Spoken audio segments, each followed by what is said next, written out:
Good afternoon, Paul. How are you today? Great. Thanks very much, Chris. How about you? I'm great, thank you. Tell us your name and the type of career path that you have taken. My name is Paul Sears, and I have been an academic, a college professor and dean for 40 years. Oh my goodness. So you took a straight path. You knew exactly what you wanted to do when you entered college? Absolutely not.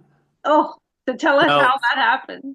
Well, I started off after I graduated from college working in banking. I worked for the Okay. First National Bank of Chicago, and I was in the international banking division. And after about 5 years in Chicago and London, they sent me out to California to open up some international banking offices. And while I was in California, I fell into a bad crowd of other young professionals who wanted to start an international financial consulting firm. Okay. So I left the bank and I joined this group. But of course, a new consulting firm doesn't have enough business to keep everybody busy. Sure. So I started looking around for something else to do. Um, and I literally just wandered into Golden Gate University in San Francisco and said very naively to someone, "Do you need anybody to teach anything?" And he said, "Well, we are looking for a money and banking teacher." What?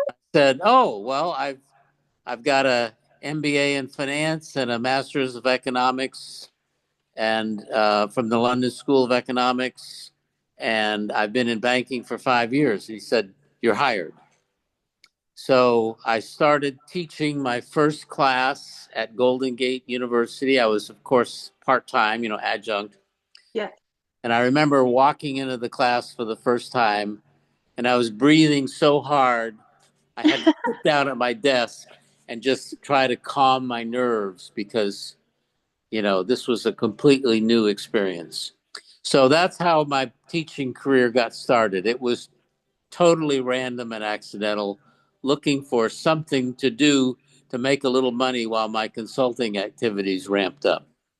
So I have so many questions already, but as an adjunct, were you still working with the consulting business? Yes, yes. And I would teach, one course a semester kind of thing. Right. Now, I have to say, I'm so happy to hear that you were a professor that had real life experience in the business world before you started teaching classes on business. Yes, I Tell think that's us, valuable. Yeah, oh my goodness, it's so valuable. It was one of my biggest complaints as a business student at Ohio State is that my professors had less business experience than I did as a student, which made me very angry. So right. tell us how can you become a great professor? Because I'm guessing there are a lot of young people who really would aspire to being a college professor. And Yeah. what does that perfect path look like if there is such a thing? Well, I'm not sure there's just one path, but in my case, um, I discovered I really like teaching. I'm maybe I have a bit of a ham actor in me, so being up in front of a group and being able to explain things and show them things that they might not know um, was kind of inspiring. So I think that's a piece of it. You have to want to be able to help others learn things that you think are important, and hopefully they conclude are important after you teach them.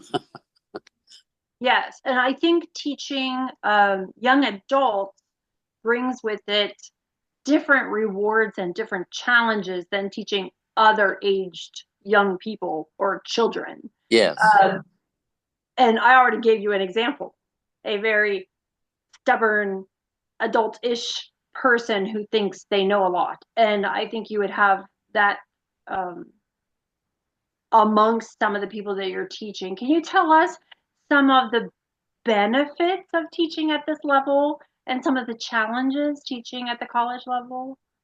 Well, I think there are a lot of benefits.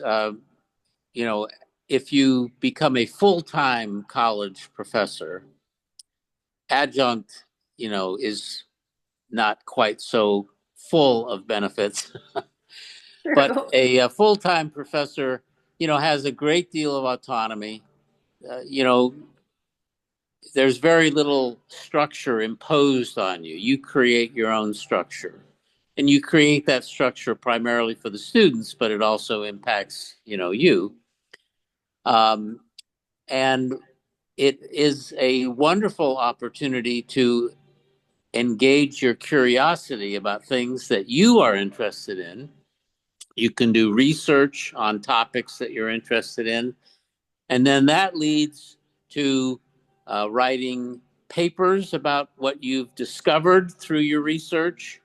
And then you get an opportunity to present these papers at conferences, which are typically um, held all over the world in interesting places. So you have an opportunity to travel.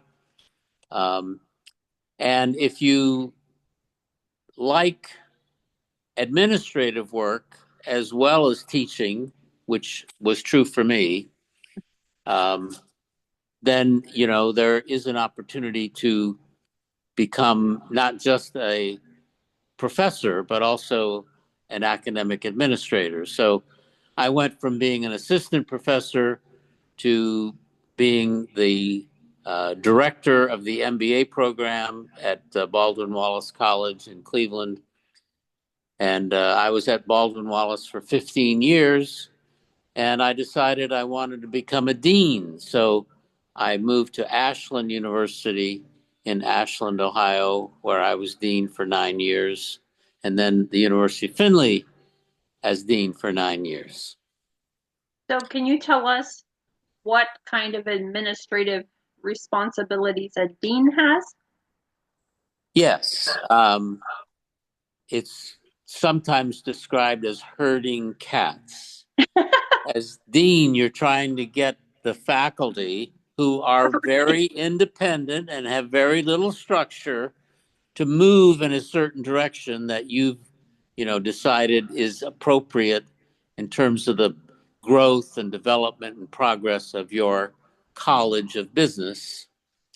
And getting these professors to all move in the same direction is a big challenge for deans. And they also then have to um, be responsible for issues around accreditation of the business program Mm, and that sort of thing. So right. you're constantly writing reports and responding to the the dean of the faculty or provost questions, response. The president wants to know why this, that. So there's um, a certain tedium associated with it. But there is really a pretty big difference as far as your focus goes between being a professor, where you're focused mainly on your students and your own research and development, to dean, where you're interacting mainly with faculty Right. In that case, you're instead of helping students to grow, you're more or less helping faculty to grow and the institution itself. and the institution. Yeah, even though the faculty don't consider themselves needing anything True. to grow, That's probably so. they assume they're fully formed. But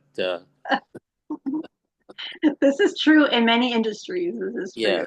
yes. So, what is the biggest surprise you had as far as your career or your position goes when you were serving as an adjunct and then again as when you were dean? Because I'm curious. Something that you never anticipated. Well, when I was at the University of Findlay, I you get all kinds of information, publications, things.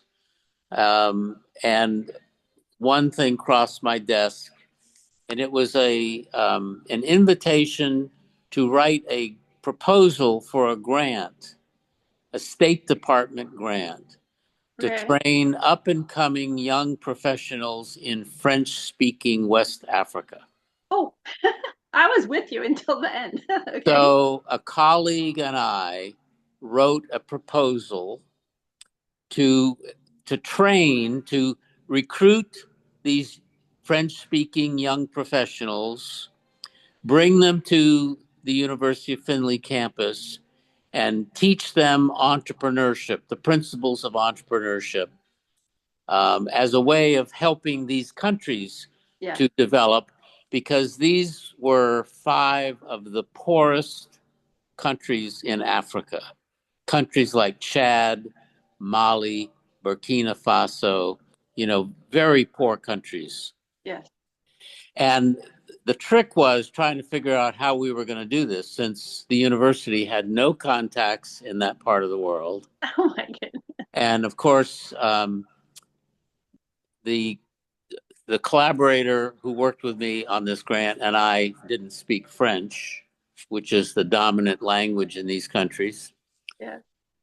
So we wrote the grant um, in conjunction with Rotary I was gonna say, please tell me Rotary comes up in this conversation. because Yay! I was in Rotary here in Findlay, and I knew Rotary had chapters in all Yes. of these countries. In some countries, they only had one chapter, but in Yes. others, they had multiple chapters.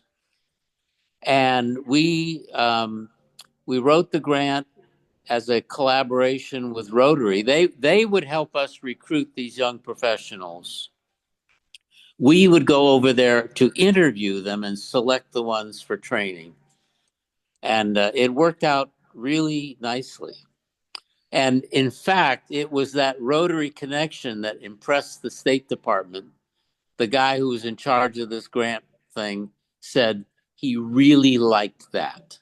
Wow. And you see, that's not that common in academic uh, circles to partner with a non-academic institution like Rotary. Right. But Right. we did, and it was a great success. Wow, that's a cool story. So I got to spend about 3 weeks over there with our team. We had a team of folks, including an entrepreneur, my collaborator at the university, and a guy who had been the president of a like a charity in these countries in Africa. And so we went over there, we interviewed candidates and selected the ones, brought them back and did, 3 week training programs for them. So that Wow. was unexpected, Yes, that's incredible. but a And lot I'm of fun. really happy to hear Rotary was part of that.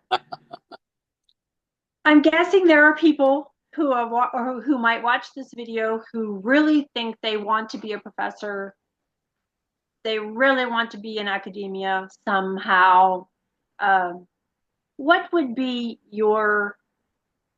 a piece of advice or key information that might help them to have a more straight path to success in this area? Well, you know, you have to understand that in academic circles, your academic degrees play a significant role in making you an attractive candidate for a position. Um, Now, there are different kinds of colleges with different kinds of expectations. A smaller sort of local or regional college might be very comfortable hiring someone with a master's degree to teach. That's not unusual. But an Ohio State, for example, a large academic institution or a prestigious academic institution would require you to have a PhD. Now, I started my academic career with just a master's degree. Well, I had two, but there was a MBA and a master's of economics. But while I was at Lake Erie College, which was my first institution, um, I had a colleague who was pursuing his PhD And one day I said he was pursuing his PhD at Case Western Reserve. And I said to him, I've never even been on the campus at Case Western Reserve. Would you mind if I just came with you? He said he had to go meet his dissertation advisor. I said, yeah, would you mind if I went with you? He said, no, come on. So I accompanied him to the campus and he introduced me to the chairman of the department he was in, which was organizational behavior. And that fellow happened to be fairly well known in the field. In fact, I was using one of his books in one of my Oh, classes. wow. And he said, Paul, why don't you take some PhD classes? I said, oh God, I don't know. I mean, I'm not ready to. He said, well, you can take just 3 classes as not an enrolled student. I mean, you don't have to be enrolled in a program. You can be a sort of a casual student. Right. I said, really? He said, Yeah. yeah. So I started taking classes, and of course, then you're sort of hooked. So um, it took me a long time to get my PhD, 11 years, because I was also working full time as a Right. teacher. But it got done finally. Was it worth it? Oh yeah, I think so because the that made it possible, for example, for me to go on to become a dean and that sort of thing because that credential was important. If you're going to be the authority figure for faculty who have PhDs, you've got Yes. a PhD too. You know. Right. Paul, I wish I could talk to you much longer, but our time is up. Are you willing to communicate with someone who may be interested in walking this career path? And Sure. maybe we'll present some questions through our website. Yeah, absolutely. You would be a great resource. Thank you so much for your time. You're welcome. Thank you. You have a great day. You too. Bye bye. Bye bye.